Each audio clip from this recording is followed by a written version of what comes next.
Tajjeb, mela, il-one of Sirat tajjeb, lil-kulħadd.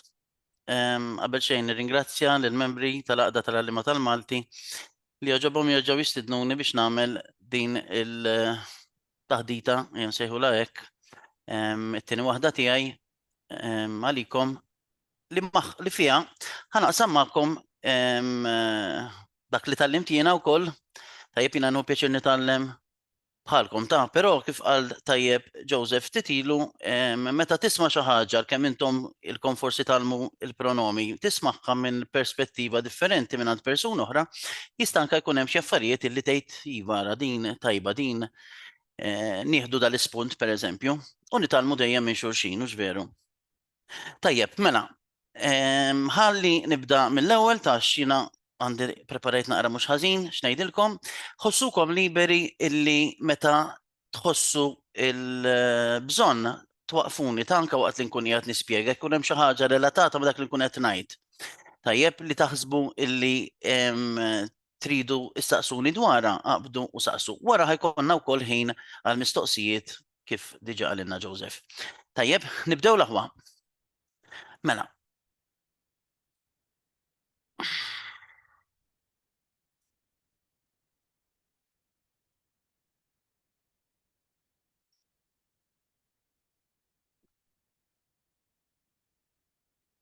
Mela, jekk jogħġobkom dejjem kemm tikkonfermaw li illi qegħdin taraw Kollox jidher sewwa.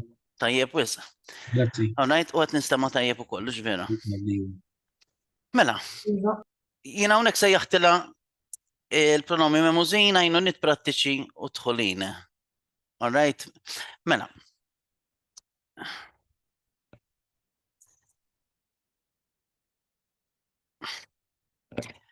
Hawnhekk ħanitkellmu llum biss fuq il-pronomi memużin tajjeb, jiġifieri il-pronomi magħżulin. Ħallejthom barra ma jistax ikun ovvjament nittrattaw kollox f'sija, imma ħanifoka biss fuq dawk memużin. Tajjeb, issa l-pronomi memużin jingħaqdu ma' dawn il-kategoriji grammatikali hux veru. Għandna ma' nomi, ma' verbi u ma' prepożizzjonijiet u anke xi avverbi. Meta ngħidu ma' nomi, pereżempju għandek rasi, kelmtu, xogħli, xewqtek, ma' verbi, pereżempju laqatni, seraqhom, biesu u fetaħa, u anke ma' prepożizzjonijiet u avverbi minnek, tagħna, lejja, ħdejk u l-bqija. Issa ħankunu qegħdin jiena ħankun qiegħed nittratta kategorija. Tajjeb, jiġifieri ħanaraw l-ewwel ma' nomi, ma' prepożizzjonijiet u avverbi u anke mal-verbi sakemm imbagħad naraw anke il-pronomi memużin. Naħseb l-iktar ovvjament li jagħtu diffikultà hux veru dawk diretti u indiretti meta jinkitbu flimkien. Tajjeb, naħseb dik hija waħda mill-itqal elementi tal-ortografija tal-Malti hux veru. Vera dawn il-pronomi memużin jgħinuna biex inkunu ekonomiċi hux veru. Meta nkunu qegħdin nitkellmu u anke meta niġu biex nikdbu, imma mbagħad għandek ukoll mhux l-iżvantaġġi ta', imma għandek ukoll il-diffikultajiet tagħhom mhux veru iktar ma il-kelma qed titwal iktar imbagħad irridu noqogħdu attenti biex nikdbu tajjeb. Mela. Il-pronomi memużin man-nomi. Mela l-ewwel ħanaqbdu ftit dawn din il-kategorija. Okay? Issa, il-pronomi memużin li jingħaqdu ma' nom insejħulhom aħna possessivi. Hux veru. Possessivi għaliex possessivi? Għaliex meta inti għandek oġġett tajjeb, nom, isem ta' xi ħaġa. All right? Li magħha inżidula pronom memus. Tajjeb, dik qed tgħidilna ta' minnu dak in-nom, ta' minnu dak l-oġġett. Hux veru. Allura tkun qed turi possess. Mhix hekk, jiġifieri meta xi ħaġa jiena naf ta' min hi, naf min jippossedija. Okay? Jiġifieri qed turi possess u għalhekk insejħulhom possessivi.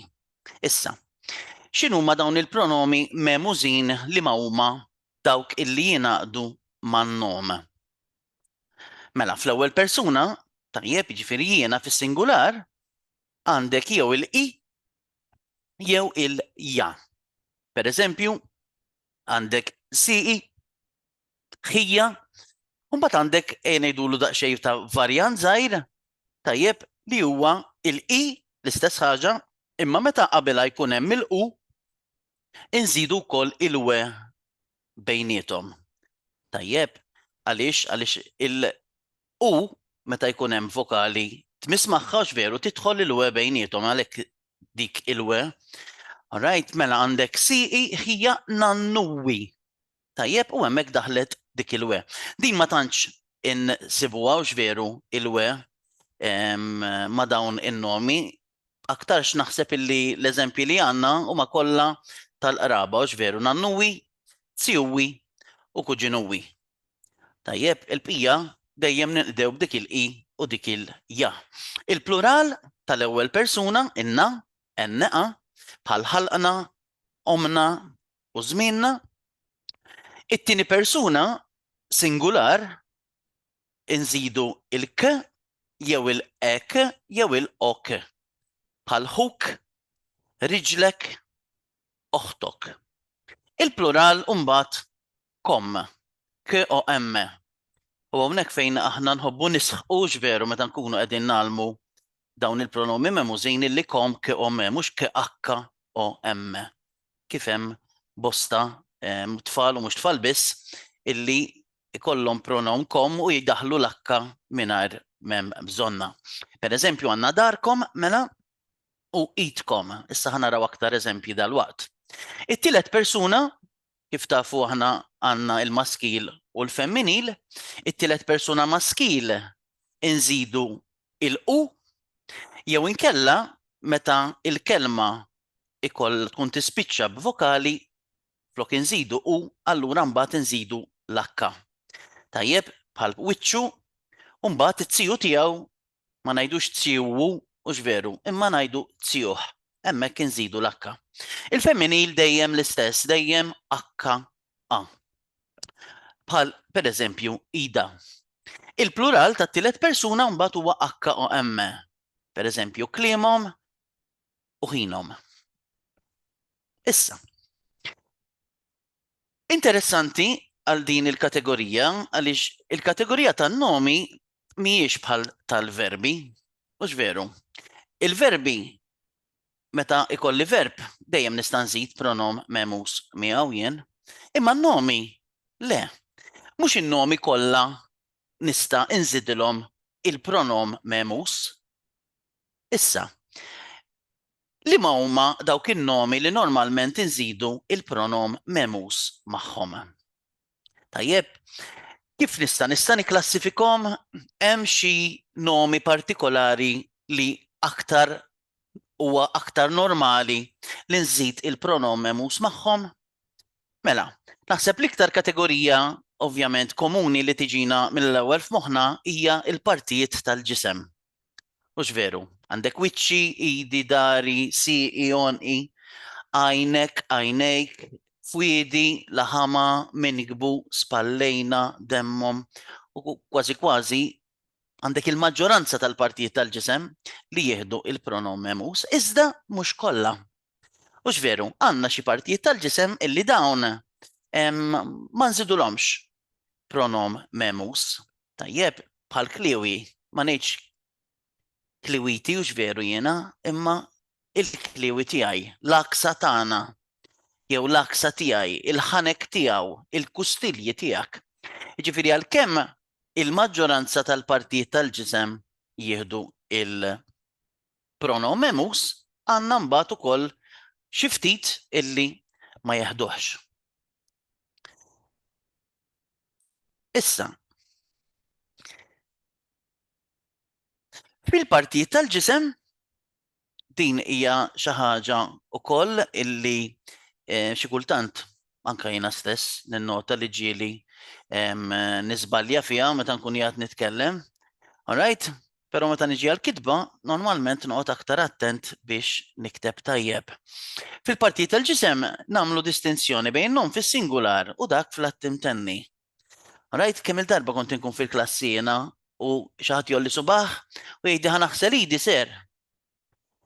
Issa ovvjament jekk taħsel idek, ħataħsel id waħda. Mhux veru, għax hemmhekk għandek is-singular it u miegħu għandek il-pronom memus i. Mentri jekk ovvjament ħanaħsilhom it-tnej, tgħid idejja, mhux idi. Taħdem ukoll bil-maqlub. Tajjeb, fejn meta rrid nirreferi għal waħda, nuża imbagħad l-attim tenni. Mhux veru. Ksirt idejja u tkun ksirt it waħda. Ksirt saqajja, imma fil-verità tkun ksirt sieqek, mhux saqajk. Okej? Jiġifieri hawnhekk, xi kultant meta tkun qiegħed titkellem ma' xi ħadd, qed taraħ bil-ġibs fideh, jgħidlek ksirt idejja. Xi kultant laqqas biss tinduna illi qed jgħidlek idejja meta jrid ifisser idi, veru jew le? Anka diġi ngħidu pereżempju ħadlu bideh. Suppost ħadlu bidu, mhux veru, mhux ħadlu bideh, għax inti bid waħda tieħu normalment, sakemm ma tagħmilhom xi tnej f'daqqa. Jiġifieri dawn huma affarijiet tajjeb irqaqat żgħar illi fit-taħdid xi kultant ishom jgħaddu jew inkella qas ninnutawhom, però fil-kitba importanti illi noqogħdu attenti għalihom. Qed tuġani widinti waħda, qed juġawni widnejja, imma ma nistax ngħid qed tuġani widnejja tal-lemin. Alright, għaliex hemmhekk irrid nuża l-plural anke fil-verb. Gdimt xofti. Kemm il-darba nisma' pereżempju gdimt xuftejja ta' fuq. Ta' fuq hija waħda xoffa, waħda. U fil-verità, meta toqgħod taħseb naqra fuqha din, tista' tikdem xuftejk it-tnejn. Jiena qatt ma rnexxieli, għax jew ta' fuq jew inkella t'isfel. Naħseb impossibbli tikdimhom it-tnejn, veru? Imma dawk kif qed ngħidu nisimgħuhom. Nom ieħor illi ukoll ifixkilna tajjeb, ifixkilna fil-kitba u naħseb anke fit-taħdid dan il-nom xi kultant nisbaljaw meta nkunu qegħdin nitkellmu fuqu, il-nom saba'. Issa hawnhekk għandek tliet varjanti saba', seba' jew suba' illi aċċettati tlieta. Alright? Issa, hawnhekk iridu idealment nużaw mudell hux veru biex nikdbuh biex ma nitfixklux u anke tajjeb illi lill-istudenti dejjem nissuġġerulhom jużaw mudell. Issa l-aħjar mudell għas-seba' ma jistax ikun aħjar mid-differ hux veru. Dawn qegħdin flimkien, tajjeb qas nifirduhom minn xulxin u allura anke hawnhekk huwa faċli biex niftakar il-mudell. Issa, mela għal wieħed ngħid sebej.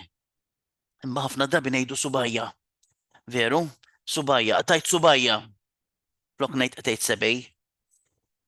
Sebek, wieħed tiegħek bħal difrek, sebew għal difru.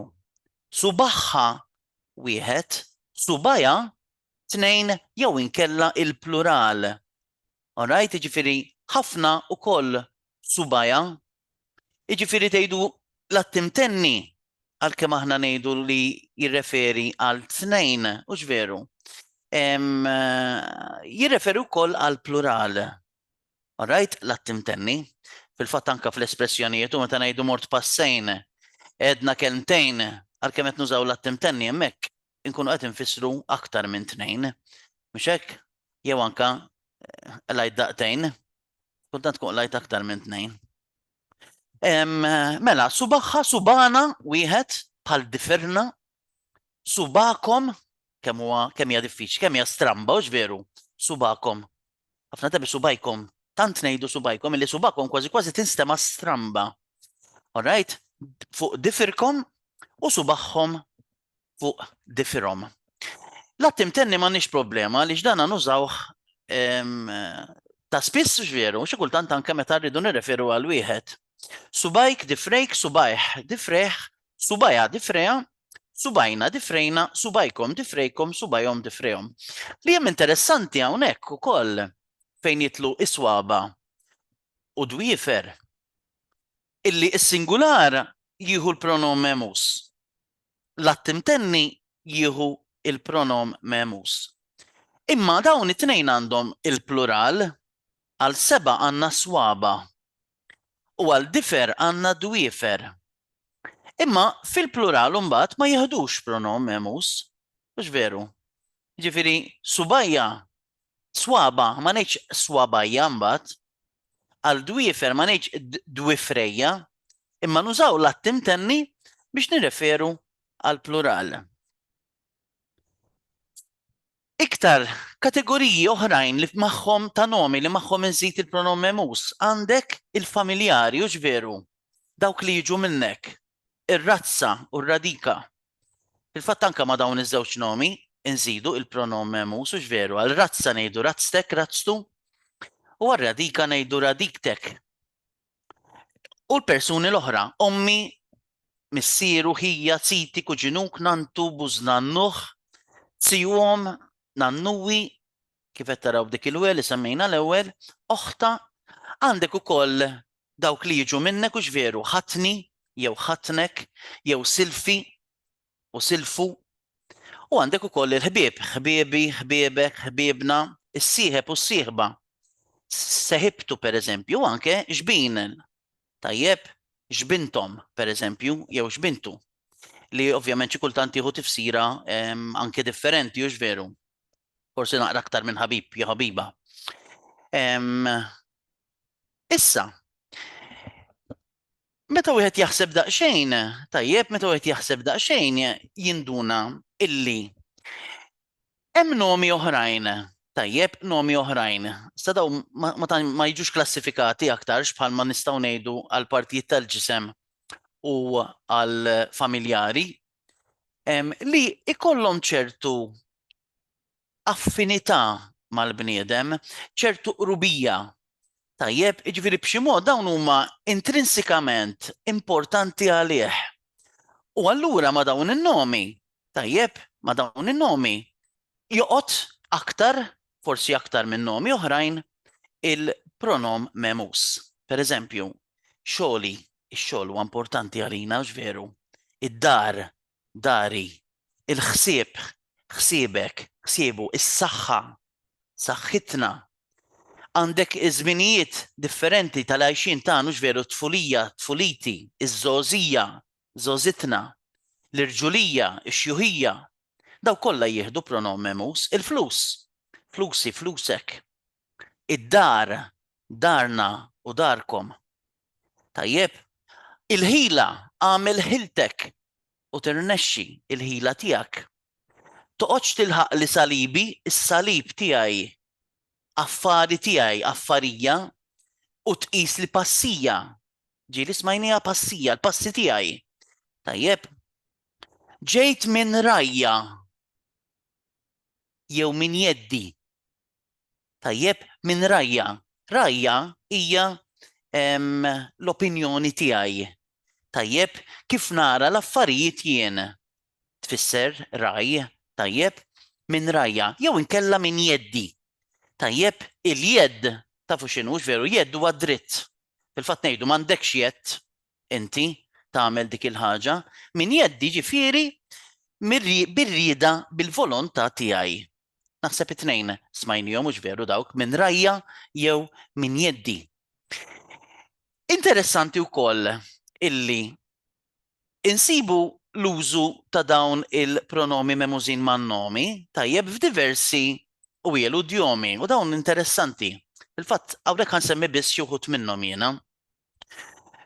Pereżempju, kieku l-ġemel jara ħotobtu il-ħodba tiegħu jaqa' u jmut sobtu. Min jaħbi omtu imut biha.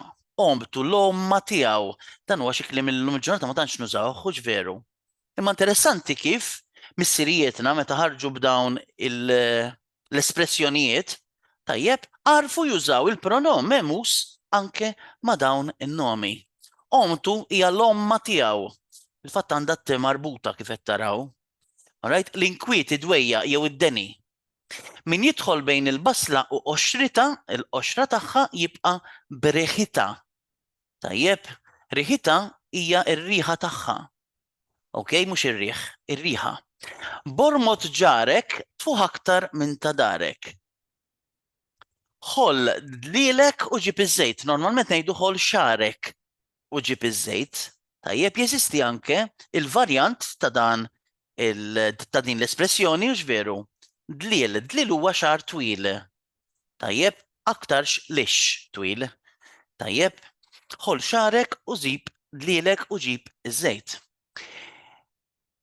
Espressjonijiet oħrajn.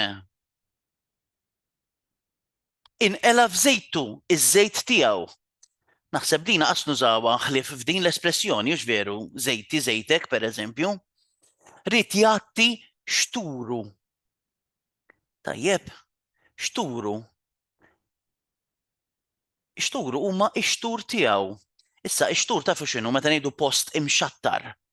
Tajjeb, ġifieri meta jkollok it-truf li mhumiex qegħdin regolari. Ġifieri hawnhekk meta ngħidu jagħti xturu, ġifieri beda jagħti in-nuqqasijiet l-iżbalji li jkun għamel. Interessanti, hux veru. Għajnu okritu, merqtu u ftietu. Tajjeb, merqtu il-meraq tiegħu. Ftietu il-ftit tiegħu. Tajjeb, il-ftit normalment nirreferu għal ħobs imma anke l-affarijiet li nkunu qegħdin inbillu. Hux veru. Il-ftit jew il-ftita. Ħobżu maħbus u żejtu fil-kus.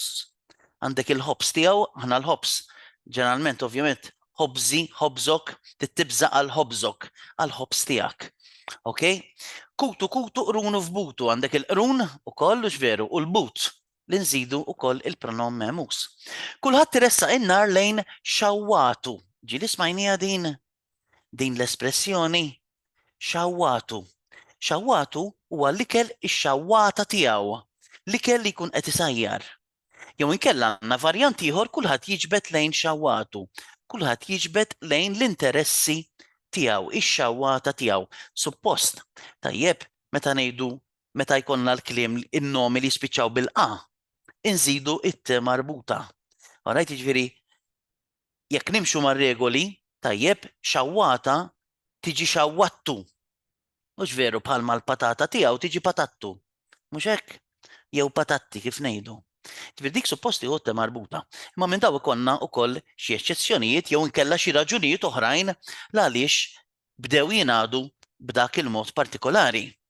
Mela, tinsewx man-nomi li jispiċċaw bil-vokalija jieħdu it-ta marbuta.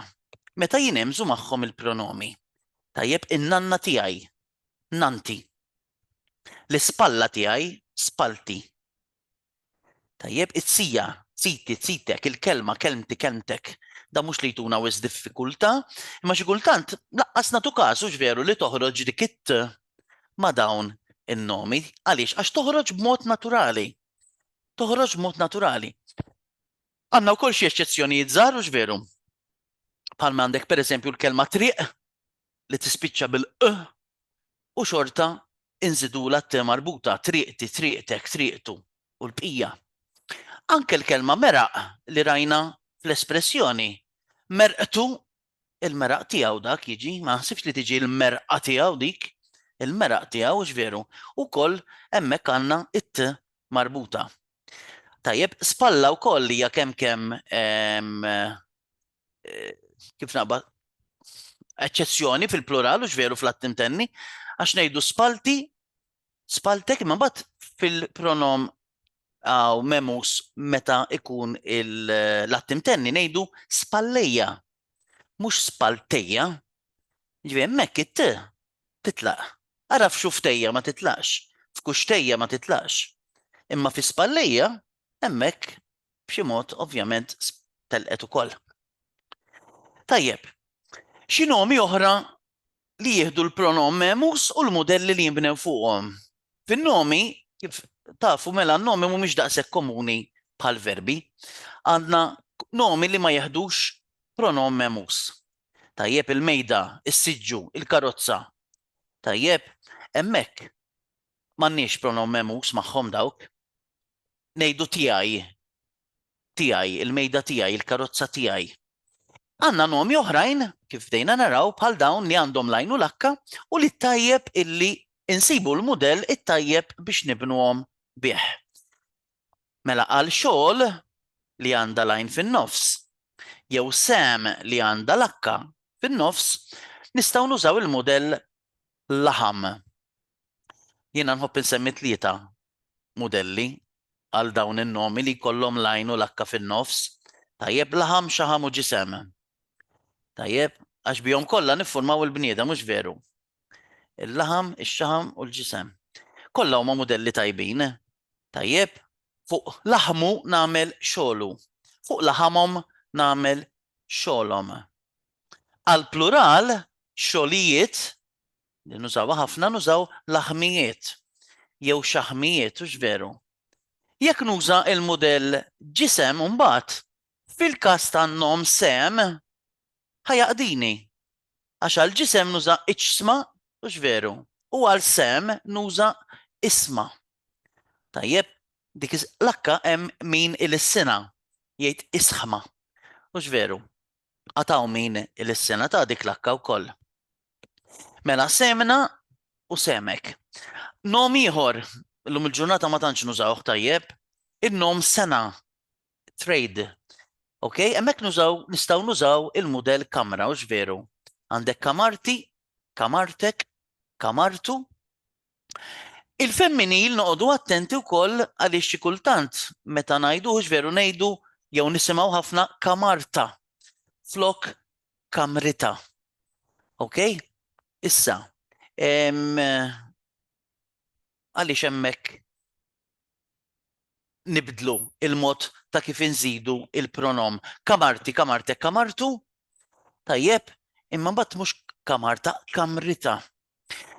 Ir-raġuni għaliex hemmhekk nibdlu il-forma hija illi il-pronomi, u d'importanti tal nkunu nafuha, il-pronomi fl-ewwel 3 persuni, l-ewwel persuna singular, it-tieni singular u t-tielet persuna singular maskil, il-pronom jibda bil-vokali. Tajjeb, għandek kamart i, għandek il-i, l-ewwel persuna singular, kamart ek, e, fit-tieni persuna singular, u kamartu, u. Mill-femminil l-isfel, il-pronom jibda b'konsonanti. Għandek il-femminil HA, l-ewwel persuna plural NA, it-tieni persuna plural KOM u t-tielet persuna plural HOM. U minħabba illi ikolli il-konsonanti, biex ma jkollix ħafna konsonanti mbagħad wara xorxin, tajjeb, flok kamartna, għaliex l-enne tinstema, imma l-HA ma tinstemax. Hux veru. Ngħidu kamritna. Nkunu nistgħu illisnuha aħjar. Tajjeb, kamritna, kamritkom. Issa li jiġri fit-tielet persuna femminil u plural, billi l-akka m'għandix ħoss, jiena nsiba komda tajjeb ħafna. Illi inkompli għaddej kamarti, kamartek, kamartu, kamarta.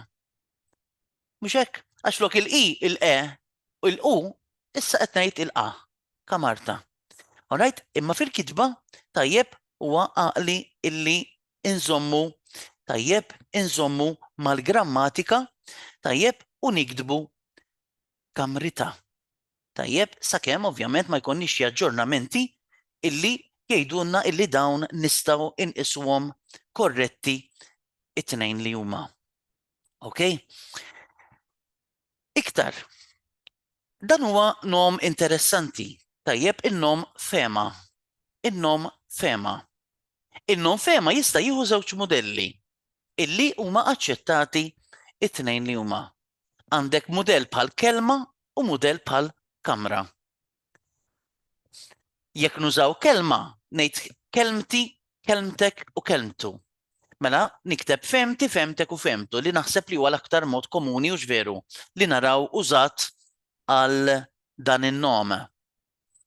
Imma jekk ħanuża kamarti, kamartek, kamartu, illi wkoll huwa mudell tajjeb, f'dak il-każ femti ħad inkiteb EHE. U l-istess femtek u l-istess femtu. Meta mbagħad ngħaddi għal femminil u anke għal plural, il-pronomi memużin tal-plural, hemmhekk ħajaħdmu iż-żewġ modelli bl-istess mod. Hux veru? Femita, femitna, femitkom u femitom. Bħalma ngħidu kelmitna, kelmitkom, kelmitom. Kamritna, kamritkom, kamritom. Ok? Imma għall-ewwel persuna singular, it-tieni singular u t-tielet singular maskil, hemmhekk għandna żewġ varjanti. Għandek in-nom żożija li ma jistax ikolli modell aħjar minn tfulija jew xjuħija, mhux veru, għax huma fażijiet oħrajn tal-ħajja illi jew jiġu qabel jew wara. Issa jiena fi kliem bħal dan bħal żożija ġili inħobb nagħti wkoll suġġeriment illi il-kelma żożija meta iżżid il-pronom memus dejjem ħadd inkiteb żaqajno. Mhux hekk tfulija dejjem tefequ iżżid, xjuħija l-istess. Jiġifieri tista' tuża l-modell inkella tista' tiftakar li dawn jinkitbu dejjem z għajn o. Okay? Żewġ nomi oħrajn forsi inqas komuni għandek bluwa, tajjeb u fruwa. Li għal dawn nistgħu nużaw il-modell ħxuna. Tajjeb, bluwiti, bluwitek, bluwitu, fruwitu, fruwitom, fruwitkom. Tajjeb, il-fruwa, il-vojt. Tajjeb, aħna nużaw ukoll il-partiċipju attiv u veru, kliem fieraħ. Mhux veru, kliem fieraħ, kliem vojt, bla sugu. Issa, il-pronomi memużin jinaqdu wkoll ma' prepożizzjonijiet u avverbi hawnhekk minix ħandum ħalli ngħaddu issa għall-oħrajn mhux veru. Mela, mal-prepożizzjonijiet pereżempju mata, bifi, għal, bħal, lil, min u l-bqija għandek miegħi, magħha, tiegħek, tagħhom, bija, bina, fih, fiha, għalih, għalikom, bħala, bħalkom, lila, minna u minna. Hawnhekk noqogħdu attenti ovvjament għal dawk li jfixkluna l-aktar, tajjeb bħal minna u minna mhux veru. Meta qed nirreferu għalina jew għalija li waħda blakka u l-oħra le, tiegħi, tiegħek, tagħha, tagħna dawk tant nużawhom illi b'xi mod it-tfal ħafna drabi jidrawhom għax nużawhom ta' spiss. Għandna wkoll mbagħad xi prepożizzjonijiet u avverbi tajjeb bħal dawn l-erba' ta' hawnhekk dawn interessanti għaliex jispiċċaw kollha għejn l-erba' li huma, imma meta nżid il-pronom memus, tnejn jaħdmu mod u tnejn jaħdmu mod ieħor. Tajjeb għandek ħdejn u lejn meta nżidulhom il-pronom memus. Tajjeb in titlaq. Tajjeb ħdejja, lejja, ħdejk, lejk, ħdeħ, lejh. Fil-fatt dawn inħobb inqabbilhom jiena dawn it-tnejn. Tajjeb mal-partijiet tal-ġisem li għandhom il-pronom memus għaw li fl-attim tenni, skużawni. Tajjeb li jieħdu l-pronom memus bħal għajnejja, widnejja, riġlejja. L-oħrajn mbagħad fejn u bejn in tibqa' tinkiteb u tittider dejjem. Tajjeb mela fejni jew fejnek, tajjeb jiġifieri ħdejk ta' hawn min jużhom dawn u hawn min juża ħdejn flok fejn hux veru. Fejni, fejnek, fejnu, fejna, akka, fejna, doppja n, fejnkom u fejnom. U l-istess bejn, bejni, bejnek, bejnu, bejna, bejna, doppja n, bejnkom u bejnom. Bejna ġili nużaw bejnietna, flok bejna, ux veru. Flok eja bejna nejdu eja bejnietna. Pero bejna nużawa fl-espressjoni komuni meta nejdu bejna u bejn ruħna. Tajjeb, emmek ma nużawx bejnietna u bejn ruħna, imma bejna u bejn ruħna. U emmek ovvjament niftakru mela li nridu nikbuha doppja enne. Ok? Emmin ukoll ta' fejn kelli l-kuġin tiegħi jiena. Per eżempju, flok kien jgħid fejni, kien jgħid li ejja fejja. Ma nafx jekk ġilix smajtuha, tingħad b'dak il-mod, ġifieri flok ejja fejni, kien jgħid li ejja fejja. Meta konna żgħar konna morru nistadu. Konna morru postijiet differenti, u mbagħad min imiss l-ewwel kien jgħid ejja fejja x'qed imissni hawnhekk. U mbagħad jiena ovvjament kont imur ħdeħ u noqogħdu nistadu ħdej xulxin. Tajjeb, imma naħseb l-iktar komuni ovvjament hija bin. Issa. Ħanaddu issa għal pronomi memużin mal-verbi. Issa. Waħda mill-affarijiet li jiena kont insaqsi meta konna ngħidu il-pronomi diretti u indiretti kienet Imma xirridu għax kont nara ftit astratta lija, xirridu nfissru meta ngħidu oġġett dirett, oġġett indirett. Kont nista' kun imma fuq li oġġett x'oġġett qed nitkellem fuqu? X'oġġettu dirett u indirett. Issa, naħseb din forsi tista' tgħinna wkoll biex ikonna naqra iktar idea ċara fuq x'qed nitkellmu. Mela, innutaw ftit dawn l-eżempji. Tajjeb, mela Karl weġġa waqt il-lob. Vera kont inħobb inweġġa jien. Tajjeb, Karl weġġa waqt il-lob. Issa, f'dan il-każ, Karl, hemmhekk huwa s-suġġett tas-sentenza naqblu. Qed nitkellem fuqu. Jekk nieħu it-tieni sentenza, il-bieraħ rajt lil Karl iweġġa. Fit-tieni sentenza, li mhu s-suġġett? Is-suġġett huwa minnu? Jien. U x'veru, imma minix qed niktibha. Tajjeb, il-bieraħ jien jew int, għax anke int rajt tiġi. Tajjeb, jien rajt lil Karl iweġġa. Mela fit-tieni sentenza, Karl huwa l-oġġett tas-sentenza. Tajjeb, mela, kieku kelli nibdel dawn iż-żewġ Karl fiż-żewġ sentenzi. Fl-ewwel sentenza minn flok Karl x'kont ħampoġġi? Kont ħampoġġi huwa. U x'veru? Huwa weġġa waqt il-lob. Fit-tieni sentenza kont ħanikteb il-bieraħ rajtu iweġġa. U kont nagħmel il-pronom memus mal-verb. Xi fisser dan? Dan ifisser illi il-pronom ikun magħżul, meta ngħidu magħżul jiġifieri separat, tajjeb kelma għalih, meta jkun is-suġġett tas-sentenza. U l-pronom ikun memus, jiġifieri suffiss ftar fil-kelma, meta jkun l-oġġett tas-sentenza. Tajjeb, issa. Mela, meta qed ngħidu l-oġġett dirett, tajjeb, jiġifieri hemmhekk qed nitkellmu fuq l-oġġett tas-sentenza li jkun dirett u indirett. Issa ħanarawhom ukoll dawn għalihom. Tajjeb, mela meta l-pronomi memużini naqdu mal-verb jissejħu diretti jekk ikunu flok l-oġġett dirett. Issa, li huma s-suffissi pronominali tajjeb li nuża tajjeb meta nkunu qegħdin nitkellmu fuq dawn il-verbi. Tajjeb, mela, għall-ewwel persuna singular nuża NI. Għallem lili, għallimni, wassal lili, wassalni, telaq lili, telaqni. Fil-plural nuża NA. Fittex lilna, fittixna, aħna kilna. Aħna sibna. It-tieni persuna singular għandek il-ek, jolk fixklek, semek, għattik. Ridu lilek, riduk, kbis. Tajjeb.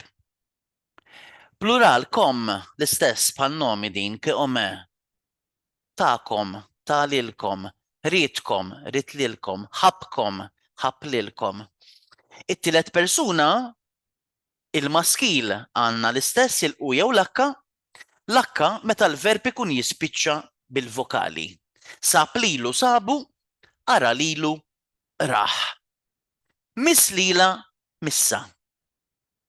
Akka o emme għal-plural. Kiel lilhom, kielhom, ħasel lilhom, ħasilhom. Laħlaħ lilhom, laħlahom. Meta naraw dawn is-suffissi pronominali? Tajjeb, jekk inqabluhom mal-suffissi li żidna man-nomi. Għandna differenza waħda l-importanti li nkunu konxi tagħha. Li ma taħsbu li, tafu tgħiduli li ma hi?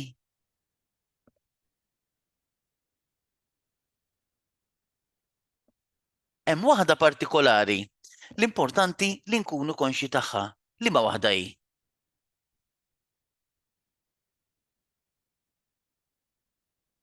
Isa. Liema? Tal-ewwel persuna, hux veru? Tal-ewwel persuna singular man-nomi jiena inżid il-i. Wiċċi, idi, dari, ħarsti, kelmti. Mal-verbi inżid NI. Okay? U din irridu inkunu konxi tagħha u noqogħdu attenti għaliha. Tajjeb għaliex xi kultant ikollok xi verbi. Għandi wieħed partikolari f'moħħi. Tafu li mu naħseb u l-verb an, he helped, jew ain. Illi meta nżidulu l-pronome mus, tajjeb, fl-ewwel persuna singular, ejni, ejja ejni, ħafna drabi dan narah miktub ħażin. Tajjeb, ejni għax iżidu biss il-i fl-ewwel persuna singular. Tajjeb, anke fil-passat huwa en lili, huwa eni. U anke meta l-isnuha, veru? Xi kultant il-lisnuha mhux dik is-saħħa tal-konsonanti doppja, huwa enni innadda fil-garax, imma ngħidu huwa eni innadda fil-garax, u mbagħad ikun hemm tendenza li nikdbuha ħażin ukoll. Okay? Ġifieri dik noqogħdu attenti għaliha. Xi ħaġa li tajjeb illi minsemmu wkoll hawnhekk fejn għandna il-differenza bejn in-nomi u l-verbi hija f'każ ta' kelmiet partikolari, tajjeb insejħulhom pseudoverbi, illi xi kultant jagħtuna varjant ta' tnejn li huma. Pereżempju, kemm ilni ma narak, u dik nistgħu wkoll ovvjament niktbuha kemm ili ma narak, mhux veru. Mela kemm ili u ilni dawk huma tajbin it-tnejn. Issa billi dawn huma pseudo verbi, ġifieri dawn mhumiex verbi fil-verità, imma meta nagħmel il-pronome mus, tajjeb, jaħdmu bħala verbi, kemm ilni ma narak. Tajjeb, kemm ili ma narak, innutaw x'jiġri fl-ewwel persuna. La mhumiex nomi, mhumiex verbi, tajjeb ma pseudo verbi, natuhom kemm il-i u kemm in-neqi. Għandna eżempju ieħor. Beħsieb. Veru? Ngħidlek beħsiebi jew beħsiebni. Beħsiebi nara l-logħba llejla.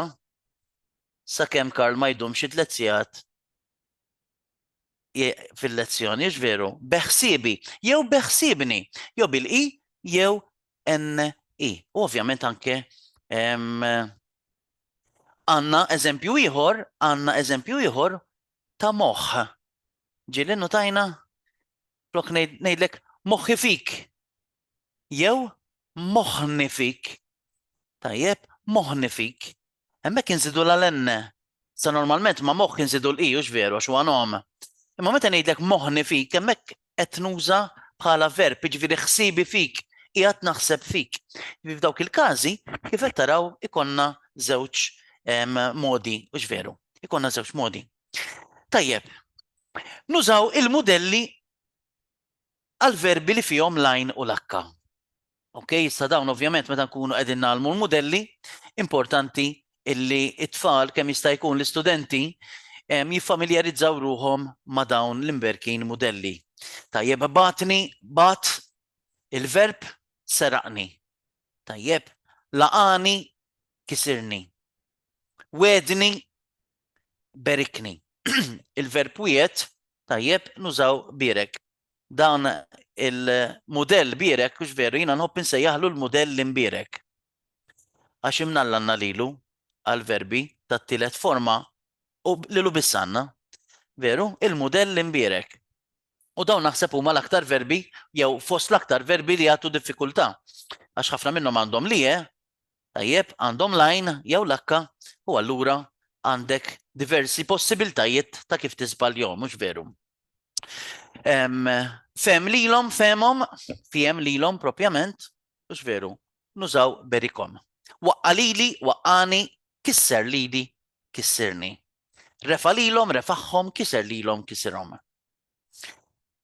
Issa, naddu issa għal pronomi indiretti. Tajjeb, il-pronomi indiretti. Meta l-pronomi memużin jinaqdu mal-verb, jissejħu indiretti, mela, meta jkunu flok, jekk ikunu flok l-oġġett indirett. Issa ħanispjegaw wkoll daqsxejn f'aktar dettall. Issa, hawnhekk x'ninnutaw f'dawn il-suffissi. Hawnhekk nindunaw li dawn is-suffissi pronominali indiretti kollha jibdew. Tajjeb, jibdew bil-konsonanti l. Tajjeb, ħareġ lili, ma issa mhux ħareġni lili dirett, imma ħareġli. U jekk ma ngħid xejn wara ħareġli, awtomatikament inti x'ħatejt? Ħareġlek xiex. Mhux veru, xiex. Tkun taf fuq ix qed nitkellem. Għaliex dawn huma indiretti, bidilli, silifli. Il-plural tal-ewwel persuna LNA, sabilna. Id-dirett NA, sabna. Tajjeb, sabna wara l-bib. Imma l-indirett huwa LNA, sabilna. ħadilna, kisser, kisrilna. LK, fissirlek. LOK, ta' omlok, sewilek. LK ome, plural. Tilfilkom, elbilkom, ħaslilkom. LU, fit-tielet persuna singular maskil. Tarlu. Dewwielu. LK femminil, fetħila. ħarġila. LHOM fil-plural. Natfilhom, ġabilhom, waħlilhom. Hawnhekk xi kultant ukoll għandna tendenza tajjeb li fejn hemm l-akka u x'veru. Illisnuhom differenti. Tajjeb, u bħalma ngħid qalli qallek u qallu għal-femminil flok qalila fit-taħdid u x'veru. Ngħid Alla, x'qalla lill-ommok it-tabib? Veru? X'qallhom l-allim? Ġifieri, għandna dik it-tendenza li dawn nisbaljaw, rridu noqogħdu daqsxejn ovvjament attenti. Issa tinsewx illi it-tielet persuna femminil u t-tielet persuna plural dejjem jaħdmu bħat-tnejn l-oħra, bħat-tieni u l-ewwel persuna plural. Ftemna, jekk niġu f'dubju fuq il-femminil. Tajjeb, it-tielet persuna femminil u t-tielet persuna plural, HA u HOM, dawn dejjem jimxu fuq l-ewwel persuna plural, na, u l-ewwel u t-tieni persuna plural, kom. Ok? Issa. L-oġġett indirett jinara faċilment għax mal-pronom tidher il-l. Ħafirli, sabila, ħallilhom, insilkom. Issa, hawnhekk ukoll importanti li nużaw il-modelli għal dawn ukoll, u ġveru, laqa lili, laqali, fuq kisirli, laqaw lilhom, laqawlhom, fuq ħafrulhom, bat lila, batila, fuq serqila, batet lilna, batetilna, itra, batetilna, nota, fuq serqitilna, fijem lilkom, femilkom, fuq berkilkom, femu lilhom, femulhom, fuq berkulhom. U ovvjament hemm ħafna eżempji oħrajn. Issa, ħanaddu għall-aħħar parti tajjeb tal-pronomi memużin diretti u indiretti flimkien. Issa,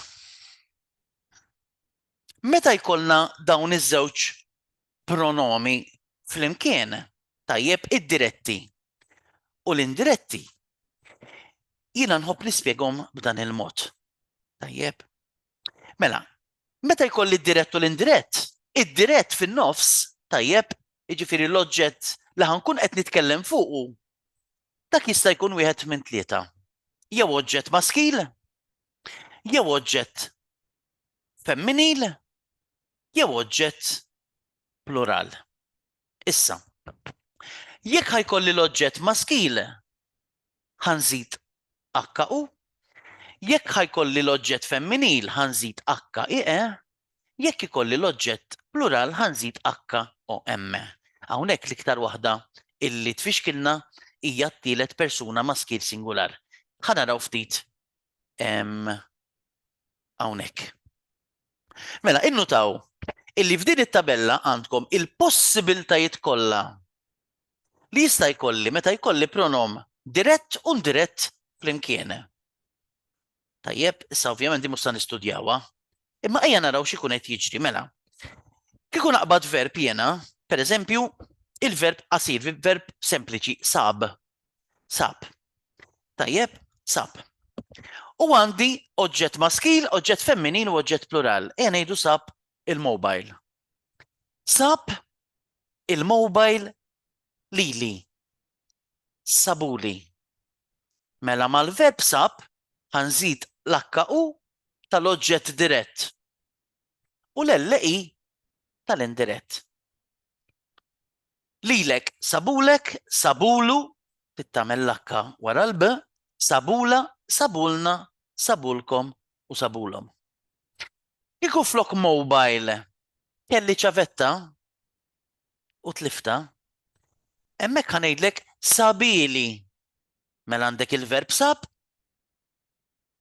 iċ-ċavetta HIE u il-pronom indirett lili.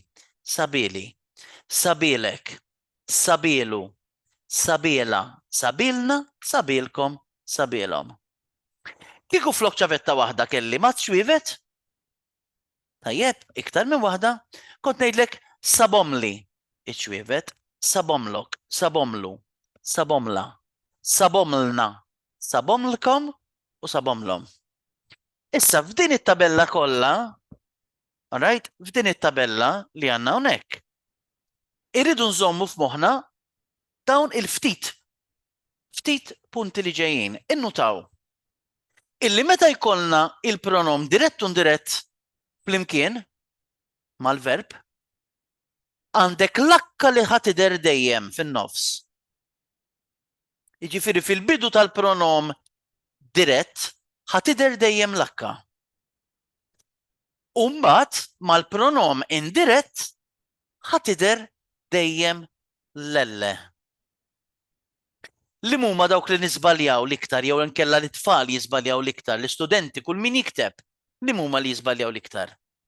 Fejn għandek il-LNA u x'veru? Ħadomlna u ħadomlkom. Għaliex nisbaljawhom dawk? Għaliex l-elle li hija likwida tinserta bejn żewġ konsonanti, l-emme u l-enne, l-emme u l-k, u billi hija likwida u jkollha bżonn ambjent vokaliku, jkollha bżonn il-vokali tmismaħħa din biex tlissina tajjeb. Tajjeb dawn il-likwidi tuna ħafna diffikultajiet ta' il-konsonanti likwidi. Tajjeb għaliex naqra qnieżaħ dawn. Tajjeb naqa partikolari. Għandhom ħafna karatteristiċi ibatu bleluq dawn. Tajjeb bħali. U jkollhom bżonn l-arja. Tajjeb ikollhom bżonn il-vokali tagħtihom in-nifs, tagħtihom l-arja, il-konsonanti likwidi. Issa x'jiġri? Billi l-kelma hija twila ħafna diġà, tajjeb sabomlna u għandi l-elle bejn żewġ konsonanti, x'nagħmel? Flok inżid vokali tal-leħen oħra, tajjeb u ntawwal il-kelma b'sillaba oħra, x'inhu l-eħfef? Inżid il-vokali jew ma nlissinx naħseb l-iktar waħda konvenjenti u x'veru hija li ma nżidx il-le. U allura il-lisnu ħadomna. Veru, ħadomkom. U mbagħad ikun hemm ovvjament il-biża' jew inkella il-possibilità iktar milli biża' illi nħalli dik il-barra. Okay? Mela, Meta jkolli id-diretti u l-indiretti flimkien, okay? Niftakru, l-akka dejjem fin-nofs u l-elle tidher dejjem fil-bidu tal-pronom indirett. Dejjem. Daw m'għandhomx eċċezzjonijiet. Mela, żomm f'moħħok ukoll tajjeb għal tielet persuna maskil illi meta verb ikollu warah l-oġġett dirett, ġifieri singular maskil, kif ukoll l-oġġett indirett, l-oġġett dirett jinbidel u minn u isir akka u. Mela, innutaw, ħsilt iż-żarbun. Hemmhekk ħanejt ħsiltu. U biss. Okay? U biss. Imma jekk ħsilt iż-żarbun lil-Lara, hemmhekk ħad tiġi ħsiltula. X'jiġri ħafna drabi li dik l-akka inħalluha barra. Veru, inħalluha barra. X'kultant tiġri lilna ta' din, noqogħdu attenti hawnhekk tkun daqsxejn b'seba' għajnejn. Alright? Għaliex ħsiltu u biss qed iżid, allura mbagħad ħsiltu lila mhux kemm inżid l-akka, le. Irrid inżid niftakar inżid l-akka ukoll. Għalhekk huma daqsxejn diffiċli dawn mhux veru. Għax għandek dak l-element hawnhekk illi mhux inħalli l-kelma kif inhi u nżid magħha kif nagħmel is-soltu, imma irrid inżid xi ħaġa qabel li fil-maskil irrid inżid l-akka. Sibt il-kappell, sibtu. Imma sibt il-kappell il-ħija tiġi sibtulu. U nnutaw hawnhekk li rrid inżid l-akka ukoll. Fil-maskil mela ftakru li meta jkolli id-dirett u l-indirett flimkien l-akka ħad tidher dejjem fin-nofs u l-elle ħad tidher dejjem fil-bidu tal-pronom indirett. Ftaħt il-fliexkun taħtu. Ftaħt il-fliexkun lil sħabi taħtulhom. Imma ħafna drabi inħallu ftaħtu tajjeb, jew l-istudenti mhux qed ngħidlilkom tajjeb bl-ebda mod, imma faċilment inħallu il-verb kif inhu u nżidu L, H, O, M. Okay? Mela din importanti. Ftemna? L-H dejjem fin-nofs, alright? U l-L dejjem fil-bidu tal-pronom indirett. Issa, jiena nħobb ukoll meta niġi għal dawn il-pronomi diretti u indiretti biex narafhom. Tajjeb biex narafhom. Tajjeb illi insaqsu żewġ mistoqsijiet biex nindunaw li jkolli pronom dirett u indirett. Tajjeb l-oġġett dirett iwieġeb il-mistoqsija xiex. U l-oġġett indirett iwieġeb il-mistoqsija lil min. Fil-fatt dejjem jew lili lilek, lilu lila lilna lilkom lilhom. Tajjeb u dejjem ikun fit-tarf. Ħanaraw ftit l-eżempji. Mela, ktibt litra lilek, ktibtielek. X'sa niftakar? Għandi il-verb u żewġ pronomi. Tajjeb għandi l-pronom dirett, mela l-akka ħad tidher dejjem, u l-pronom indirett, mela l-elle ukoll trid tidher fil-bidu tal-pronom. Mela ktibt litra lilek, ktibt xiex litra, mela akka i e. Lil min lilek, mela L, E, K. Niftaħ il-fliexkun lilu, niftaħulu. Niftaħ xiex il-fliexkun, mela akka u. Lil min lilu, L, U. Ħadet il-kodba lilkom. Għawni tal-kom, ħaditom l-kom. Issa ħana meta nitkellmu ma għodux nitkellmu hekk hux veru, ħaditom l-kom. Mhux hekk ngħidu ħaditomkom. Imma meta niġi għall-kitba importanti li niftakar f'dik il- Alright? Ħadet xiex il-kodba mela H o M lil min lilkom.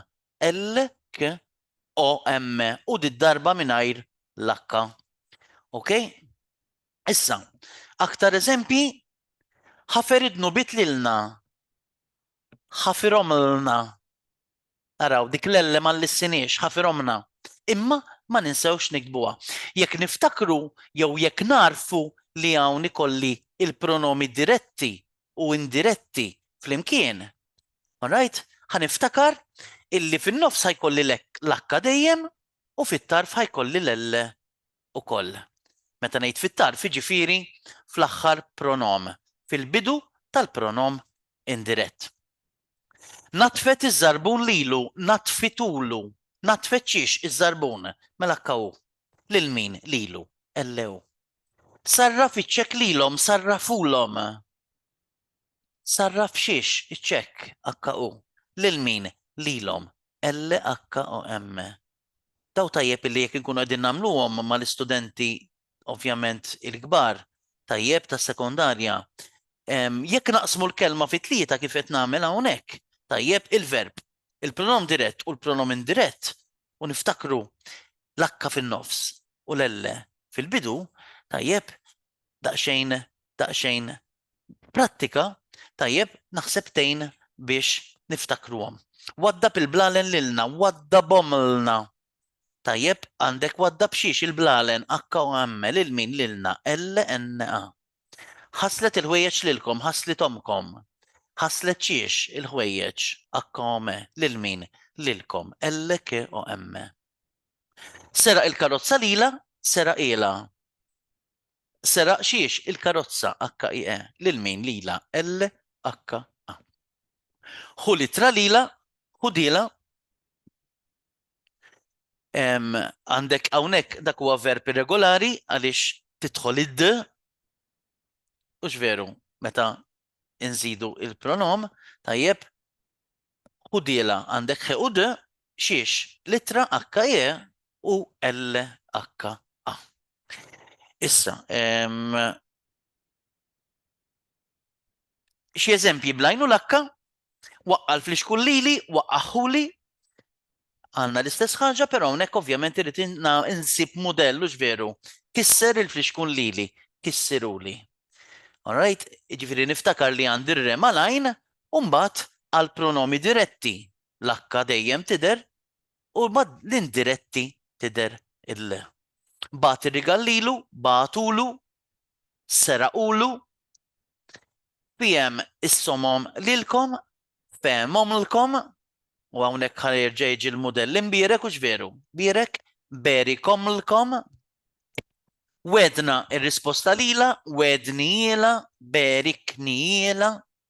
Ir-risposta tefatta damalilna, tefaħħilna, kisirilna, jemes il-karti lilkom, jemizomlkom, faqgħu il-ballu lili, faqgħuli. Issa, l-aħħar ħaġa, tajjeb, l-aħħar ħaġa li rridu noqogħdu attenti għalija hija imbagħad meta jkollna li je. Alright? U jiċċaqlaq l-aċċent. Jimxi l-aċċent. Issa, meta jkollkom verb bħal dan li diġà huwa twil u diffiċli. Alright? U jkollna imbagħad nagħmluh fin-negattiv, hemmhekk l-aċċent, tajjeb l-aċċent ħajjispiċċa dejjem fin-negattiv fuq l-aħħar sillaba. Fuq l-aħħar vokali, dejjem. Tajjeb, meta jiena nagħmel verb fin-negattiv biż-żieda tax-xe fit-tarf. Alright? L-aċċent dejjem ħajkun fuq l-aħħar vokali. Mela hawnhekk meta jkolli ije, jekk ikolli ije jiena u ħanamel il-verb fin-negattiv, fejn tista' tidher li je? Tista' tidher biss fuq l-aħħar sillaba. Għala għax l-aċċent ikun qiegħed dejjem hemmhekk. Tajjeb mela ħalli naħdmu dawn malaj flimkien, ktibna litra, ktibnija. Ktibna bil-A, mela ktibnija IEHA. Ktibna litra lila, ktibniela. Mela għandek l-ewwel IE li kelli ktibnija saret I. U l-HA issa saret HIE LHA. Ktibna xiex litra innutaw HIE lil min lila LHA. Meta ħanamel in-negattiv, ħanara l-pożittiv. Ktibniela. U jekk il-pożittiv jispiċċa bil-A, Alright? Dik il-qa hemmhekk ħad tiġi IE. U jekk kelli IE qabel ħatitlef l-aċċent u tiġi I. Okay? Ġili tiġi E wkoll imma normalment tiġi I. Tajjeb, mela ma ktibni I liex innotaw għandek ktibni baqa l-istess l-ewwel parti l-verb, il-pronom dirett minn HIE ġi HI u l-indirett minn LHA ġi LHIE xe. Eżempju ieħor staqsa l-mistoqsija. Staqsija, il-qata staqsa. Issa ġiet IE. Tajjeb, staqsa l-mistoqsija lili staqsijili. Issa staqsa xiex il-mistoqsija HIE lil min lili. Issa nnotaw li staqsijili tispiċċa bil-vokali I. Meta nżid il-xetan negattiv, ma staqsijilix. Alright? Il-vokali kienet I fl-aħħar, mela dik il-I tibqa I. Temna? U jekk kelli I qabel, titlef l-aċċent, alright, u tiġi I. Imma ma nżidx I oħra, għaliex jiena I kelli fit-tarf u dik il-I tibqa I. Hija l-A li ssir IE, imma l-I tibqa I. Fil-fatt meta ngħidha ma staqsijilix wara l-aħħar I qed nisma' isa il-J. Hux veru. Ma staqsijilix ix. U hemmhekk qed turini li dik għandha l-aċċent, hux veru. Għandha l-aċċent. Mela, innutaw id-differenza ħanispiċċaw bejn ktibtulu. Xi tfisser dik? Dik tfisser intom ktibtu lilu. Hemmhekk għandi pronom memus wieħed li huwa l-indirett LU. Ktibtulu HU fin-nofs LU fit-tarf. Xi tfisser dik? Dik tfisser jiena ktibt l-oġġett dirett, f'dan il-każ in-numru lilu. Umbagħad ktibtuwulu li dik tfisser intom ktibtu in-numru jew l-oġġett dirett lilu. Eżempju ieħor, battulu.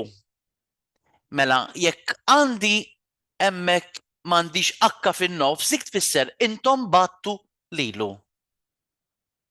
Battulu jekk għandi l-H fin-nofs, dik tfisser jien jew int batt l-oġġett dirett, ir-rigal, pereżempju, lilu. Jien battulu rigal imma għadu ma wasalx. Tajjeb, batt ir-rigal lilu, mela bl-H fin-nofs. Battulu dik tfisser intom battu ir-rigal l-oġġett dirett lilu. Indirett L-U. Ma nafx jekk żammejx mal-ħin. Kont puntuali ħafna nzi. Tajjeb, tajjeb. Irnexxielek f'sija 10 minuti tiġri ġirija Mal-pronomi. mal-pronomi kollha u għal ċertu dettallu koll, ġifieri irnexxielek tkopri Tajjeb. il-ċisimhom kollha. Kif nippruvaw nagħmlu fil-lezzjoni, hux veru? Ekku, dejjem niġru wara l-ħin. Dejjem niġru wara l-ħin. Dejjem niġru wara l-ħin. Nittama illi ovvjament l-affarijiet illi għad sibnihom interessanti. Ma nafx jekk hawnx min irid jistaqsi xi affarijiet. Ta' Għaw xi ħadd għandu xi kumment, xi mistoqsija, jiċċara xi ħaġa.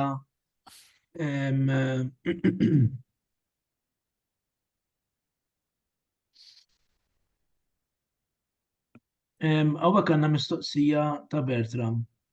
Mela. Jidilna l-ewwel net proset ta' prezentazzjoni spiegata tan tajjeb. Skuża li preżentament m'għandix aċċess għall kamera u għall-mikrofon. Mistoqsija xkejkna. Hemm xi regola grammatikali li tindika xi pronom memus temes man-nomi. Eżempju, riġlek mhux riġlok. Għal-kellim nattiv. din hija għażla naturali, iżda meta tkun qed tispjega l-kunċett lil persuna li mhix kelliema nattiva tal-Malti xi spjega tista' tingħata. Hawn ukoll f'dan il-każ il-fatt tan-nuqqas tal-importanza vokalika fil-kliem ta' nies arab. Hawn ukoll f'dan il-każ il-fatt tan-nuqqas tal-importanza vokalika fil-kliem ta' nies arbi. Grazzi. Mela, normalment dik il-ok, tajjeb, dik il-ok mhijiex il-vokali normali tal-pronomi memus. Dik il-ok normalment timbidel biex ikollna iktar armonija vokalika.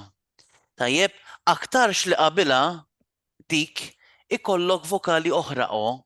Per eżempju, ommok, o u o. Oħtok, o u o. Anka meta jkolli id-diretti u l-indiretti fil-fatt, jekk ninnotaw. Meta jkollok il-om, tajjeb fin-nofs, ħattom, veru? Kieku kellek biddilt lilek biddiltilek, lek, ikollok ek. Imma meta jkollok imbagħad il-om, biddiltom flok biddilta, dik ma tiġix biddiltom lek, imma biddiltom lok. Veru? Jiġifieri dik il-ok tokkorri l-aktar tajjeb minħabba l-armonija vokalika, ġifieri għaliex qabel ikollok aktarx vokali li hija o, u biex inti tkun aktar komdu biex tlissen il-verb partikolari jew in-nom partikolari, tajjeb, tuża il-ok flok il-ek. Tajjeb, din li qed jgħid Bertram hija importanti fil-fatt tkun diffiċli wkoll meta tkun qed tallem il-Malti, speċjalment għal xi ħadd li mhux Malti, tajjeb, biex tispjega jew biex tfiem tajjeb is-sekwenza vokalika tal-verbi. Tajjeb, pereżempju minn kiseret tagħmel kiser. Veru?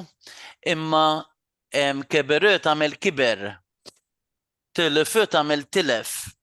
Imma ödef tagħmel adef. Tajjeb, hemmhekk is-sekwenza vokalika tinbidel. Tajjeb, dilime tagħmel dalam, a din id-darba. U dawn ovvjament huma diffiċli ħafna għaliex ma tistax issib isa regola. Tajjeb, aħna nħobbu jkollna regoli fissi u x'veru li nistgħu nimxu magħhom. Tajjeb, badħilem tiġi ħolhom o u o. Veru? Ġifier dawk huma diffiċli. Tajjeb ngħidu wkoll però li dizzjonarju tajjeb bħal huwa T'Aquilina.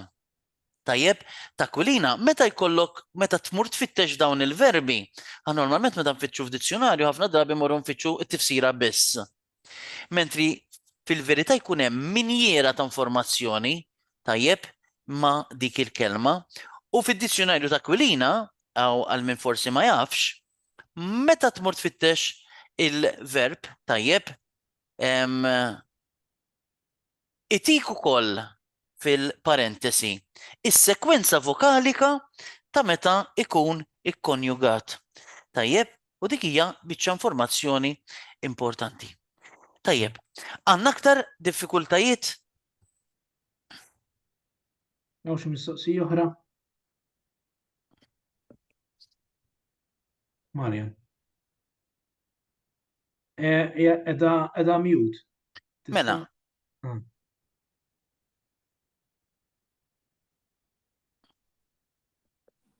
Tajjeb,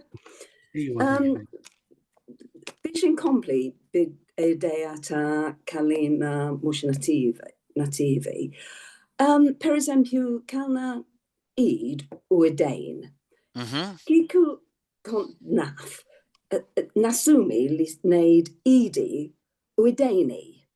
Kif titgħallem dawn l-affarijiet għal-barranin? Marjan, normalment meta jkollok il-lattim tenni, tajjeb bħal idejn, widnejn, riġlejn, saqajn, kuxtejn, subajn, tajjeb, hemmhekk fil-pronom memus tal-ewwel persuna, tajjeb, issa hija ma ngħidulix regola pjan nifisa, però it-tendenza, in-norma hija illi nużaw il-jeqa. għal l-ewwel persuna. Tajjeb fil-fatt ngħid riġlejja, widnejja, saqajja, kuxtejja, xoftejja dejjem nużaw il-jeqa. U hemmhekk l-iktar li tokkorri dik il-jeqa. L-iktar li tokkorri.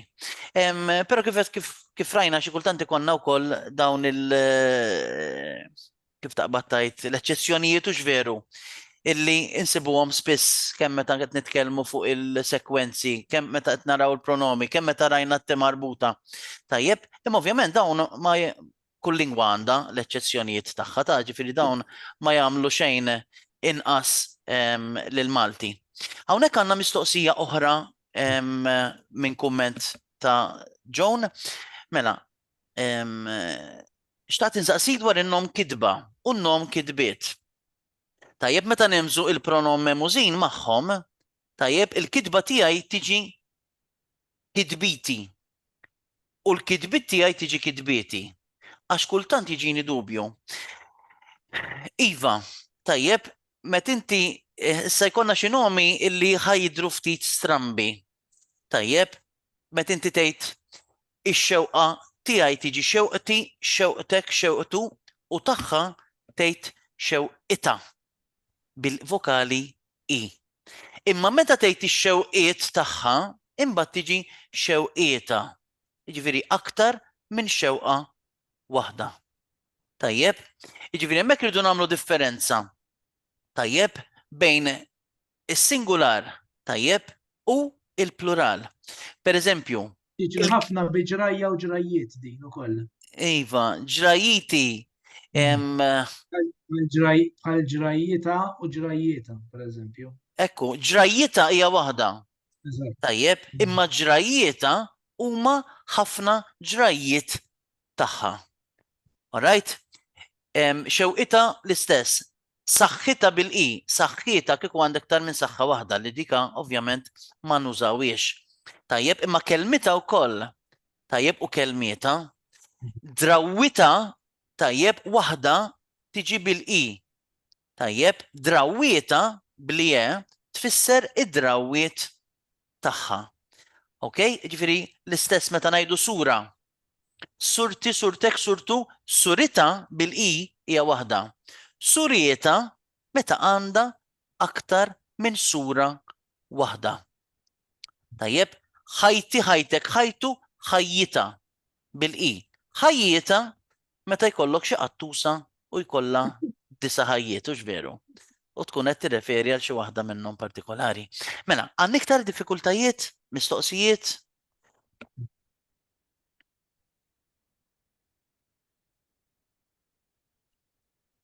Xi kummenti ieħor?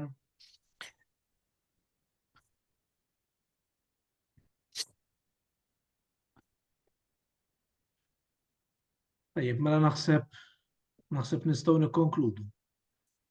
L-ewwel ħaġa, Karl, nirringrazzjawk ħafna. L-ewwel ħaġa tal-li kont dispost u il-qajt l-istedina tagħna. Anke tal-mod kif preżentajt u tat-taħdita kollha kemm hi. Nirringrazzja lilkom illi ingħaqadtu magħna din it-taħdita issa tkun anke fil-paġna tagħna u l-qudiem anke f'Malti.mt. Ġifieri tkun tistgħu anke tirreferu għalija l-qudiem.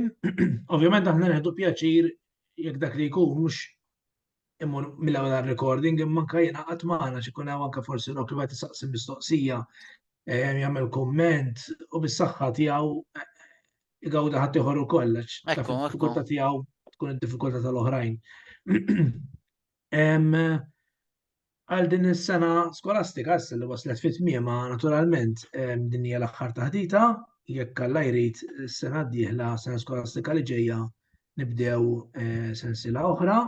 Tajjeb illi segwu l-paġna tagħna biex jekk ikun hemm attivitajiet bħal dawn tkun tistgħu tingħaqdu magħna u anke tħeġġu oħrajn biex jidħlu wkoll.